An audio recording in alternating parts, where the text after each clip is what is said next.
From the Heart.org Medscape Cardiology, this is the Bob Harrington Show.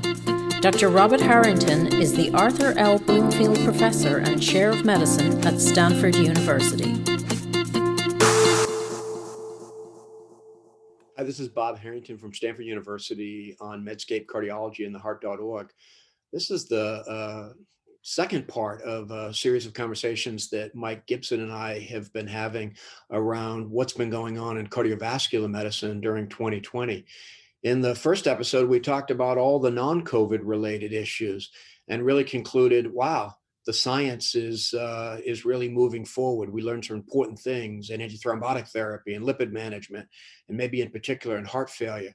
Now, Mike, I want to talk about COVID, and maybe COVID from the perspective of a cardiologist. And I'll break our conversation down maybe into 4 or 5 areas, one of which is the early signals we got out of China and then from Italy around the increased risk of cardiovascular patients and their outcomes of COVID. Second was this increase in thrombotic events, myocardial infarction, stroke, that then has set off the search for antithrombotic therapies that might be beneficial. Third is this whole issue of myocarditis.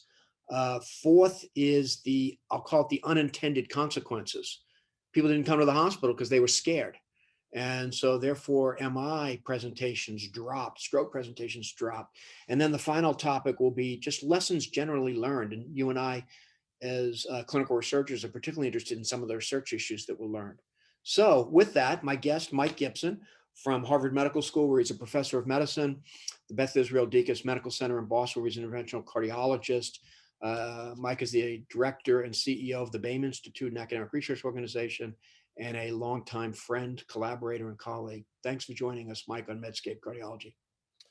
Well, we're here now for our COVIDologist segment rather than our cardiologist segment. Right? Yes, it's been quite the year. So let's back up, Mike, to February, March. This viral pandemic is hitting. Early reports out of China were that patients who had cardiovascular risk, hypertension, heart failure, coronary disease, diabetes, seemed to be at an increased risk of both getting the infection and doing worse with the infection.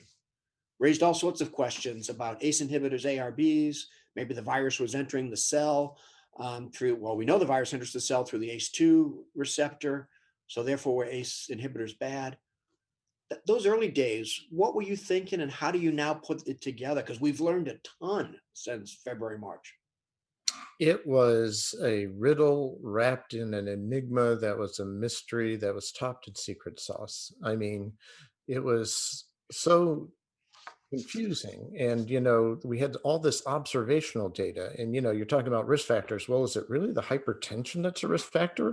Or is it the fact that you're on an ACE or an ARB that's really mediating the adverse outcome? So we had a plethora of observational data, but we really didn't have the science behind it to begin to nail down all these kind of causal pathways. And we still have a lot to learn. Today, Bob, there was a fascinating article about identical twins, and they were both 60, 2 males, and they both contracted the same strain of the virus from the same person. One got severely ill, and the other one didn't.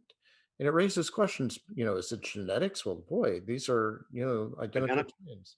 Is it environment? Well, they had the same environmental exposures. They lived near each other, had similar jobs. Is it all those chronic risk factors you mentioned? Well, no, they both had similar, blood pressure and diabetes and all that. And it makes you scratch your head about what really is mediating a lot of this. And, makes me wonder, is some of this immune priming from different exposures to different coronaviruses, perhaps? So I still think it's quite a bit of a mystery. Yeah, and certainly I know that back in the spring, from a American Heart Association perspective, we were being called on to answer the question, should patients stop their ACE inhibitors, the ARBs? And early on, we said there's no evidence that you should stay on those drugs. The consequences could be worse. Fortunately, as you've said, the observational data suggested that The drugs themselves were not problematic. And then kudos to our friend Renato Lopez and the Brazilians who actually did a randomized trial. Uh, Absolutely. and, Break and- Corona. Yeah. yeah, and helped us really show that it wasn't a problem. Absolutely. No, I was part of their team and we randomized people to continuation versus discontinuation of Yep. ARBs and saw no difference in outcomes. So kudos to them. One of the biggest failures was the lack of organization in our country. One of the biggest successes was the unparalleled organization in places like Brazil and Renato and others leading the way there. And in the UK, I mean, they just simply beat the pants off us. It was amazing. Yeah, the UK, our good friend Martin Landry actually posted today that they have gone over 20,000 patients randomized at only 174 sites in the recovery platform. So I agree with you, Mike. That's going to be one of the lessons I want to come back to, is Yeah. to what did we learn and what can we do better. Second topic, the early on, we also began to see myocardial infarctions and strokes. And again, learning from our colleagues that were really getting inundated with the disease, started treating people with antithrombotic therapy. Now, the challenge is that nobody was quite sure, well, is this prophylactic antithrombotic therapy? Is it therapeutic antithrombotic therapy? We're seeing arterial thrombosis, but we're also seeing venous thrombosis, VTE and PE.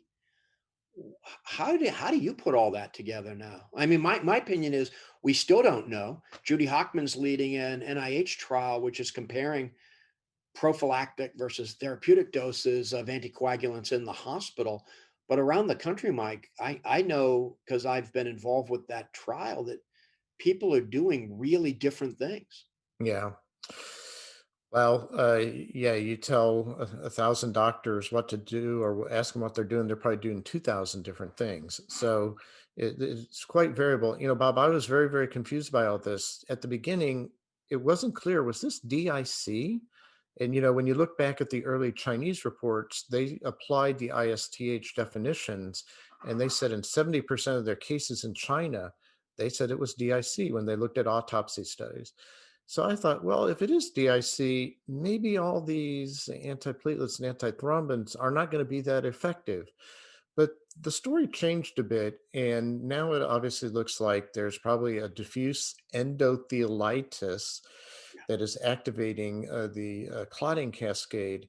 And, probably all the complement that's getting released also is activating the clotting cascade. So yes, we can give a lot of these drugs. You do wonder if we work our way proximally and reduce some of the inflammatory response, if we could downwardly attenuate the need for some of these drugs, which do cause bleeding. But as someone who, like you, I worked with you on a medical prophylaxis trial. Wow, now is the time to really kind of roll out those drugs and see if we can prevent some of those pulmonary emboli. Yeah, so now there's three great trials going on again, sponsored by NHLBI. One is our mutual colleague Paul Ritker, who's looking upstream to your point, trying to identify people who are at high risk by elevated biomarkers, and then randomizing to a variety of approaches, including placebo, against antithrombotic therapy. Dr. Hockman's trial, which is inpatient, and then our former colleagues at Duke, led by Tom Ortel, Tracy Wang, are looking in the outpatient setting. This is where you and I have done a lot of work, Hmm. because there's no question if you've had heightened thrombotic risk, when you leave the hospital, at least for another month to 6 weeks, you still have heightened thrombotic risk that can be attenuated in the case of the project you and I worked on by by Betrixaban, a factor 10 inhibitor. So stay Yeah. tuned. Stay tuned. If I was sick and if I'm just talking about me, I would probably want to get prophylaxed.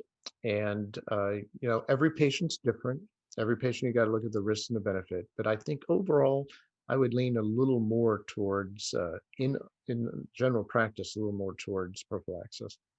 Yeah, it'll be interesting. We'll see what the trials show us. And in the meantime, let's keep investigating the science. Some great papers on this topic from your Boston Brigham colleague Peter Libby on looking at the endothelial damage Yes. and trying to help us understand why the clotting occurs. Let's move from the vessel, Mike, to the muscle. Mm. Over the summer, series of reports came out showing the relationship between infection and abnormal signals on cardiac MRI suggesting myocarditis.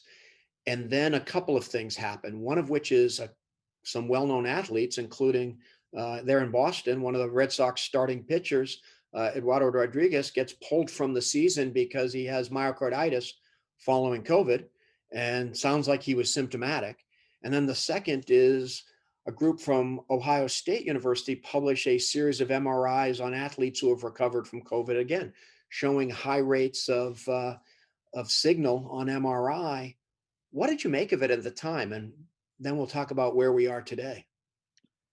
Well, at the time, I found it very concerning, and it really got my attention. There were some criticisms of those studies, but where there's, where there's some smoke, there's probably some fire. I think there really is cardiac involvement. I'm not personally quite sure the magnitude at this point. I'd like to see some more data. But one area that was really confusing to me, and the lay press confused this quite a bit, was saying that the virus was infecting the heart. And, I got really annoyed reading that. When you really looked at it, it was the virus was in macrophages around the myocytes, not in the myocyte itself for quite a long time. And then some studies did come along and did seem to indicate there may be some viral particles inside the myocytes themselves. Nonetheless, it all added a lot of confusion when you're in the emergency room. You have someone with chest pain and elevated biomarkers who's COVID positive. Are they having a STEMI? Or are they having myopericarditis or Takotsubo's? Or, it was a very, very complicated picture. Yeah, and I would say, Mike, I think it's still complicated. That Yeah, some of the follow-up pathology studies have shown that, well, there's not that much true pathologically defined myocarditis, certainly less than would have been suggested by MRI. right. As you know, Mike Bristow at Colorado funded through AHA to actually look at myocardial samples Mhm. in people with COVID. So I think there's still more to come. The myocarditis does not look to be as common as the imaging might have indicated. But I'll tell you that trying to figure out what to do with competitive athletes is tricky, isn't it? It's really tricky. I grew up in Boston here in that area where we had, some pro athletes die, with a lot of controversy about should they be out there. I think until this is settled, I would urge people to be cautious at this point. Yes, a couple great papers in JAMA Cardiology a few weeks ago, including from one of your Tufts colleagues, Jim Udelson, to really try to frame up how to look at this myocarditis and competitive sports issues worth people taking a look at. I know, Uh, Bob. I know I'm not going to get out on the court or on the football field. I'm going to stay put. Despite the fact that you are a retired running back, if I remember, from University of Chicago. Yes, starting halfback, University of Chicago, but I'm going to stay on the couch. Can you give me that Heisman pose? There you go. All right. Unintended consequences. Certainly, I was hearing from colleagues, mainly in places that were getting hit hard, like Boston and New York, that during the height of the pandemic, you were seeing less cases of ST elevation MI, less cases of acute stroke. That was observational. And then the national data started showing fewer 911 calls for evaluation of acute chest pain, acute stroke symptoms. And it does look as though there were fewer MIs presenting. Now, the pullback of that was that, well, people were afraid to go to the hospital. And then we started hearing, I heard from one of our surgeons here, he said, I've done a couple of cases of ventricular septal rupture repair in Yeah. MI patients that I haven't done in years because of rapid reperfusion, but now these people are presenting late. So take all of that, Mike, that I'll call as the unintended consequences. You were in the middle of it in Boston. Was What's there some truth to all of this? Yeah, yeah. Back in the 90s, we had patency rates that were 15 to 20% on arrival to the cath lab, mostly closed arteries. What's interesting is over the past 20, 30 years, those numbers have crept up to 35, 45%. There's something going on. I think personally that as people are getting there a little quicker and they have less mature clot, and the drugs we're giving them are reestablishing patency a little early. Fast forward now to this pandemic, and everything goes the opposite way. People are waiting at home, scared to go in, scared they're going to get COVID. They fear COVID more than they fear an MI, and you know, they just had the complications that you said. We saw all that in Boston. We saw about a 50% drop, and that was true around the world. Italy reported a 50% drop, and everyone reported more mechanical complications.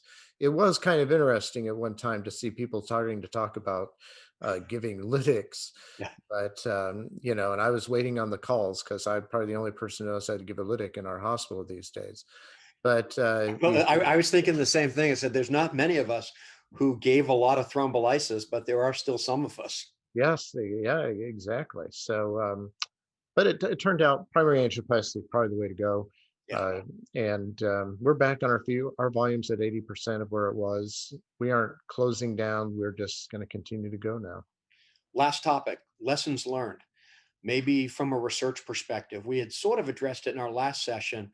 Research has kept going, certainly from a COVID perspective. Wow, the amount of papers that have come out, lot not very good, some really helpful. What have you learned, Mike? Ooh, man, I think there are so many lessons learned. One is you only have one chance to make a first impression. And sadly, I think science and public health made a bad first impression. You know, we heard that no, you can travel.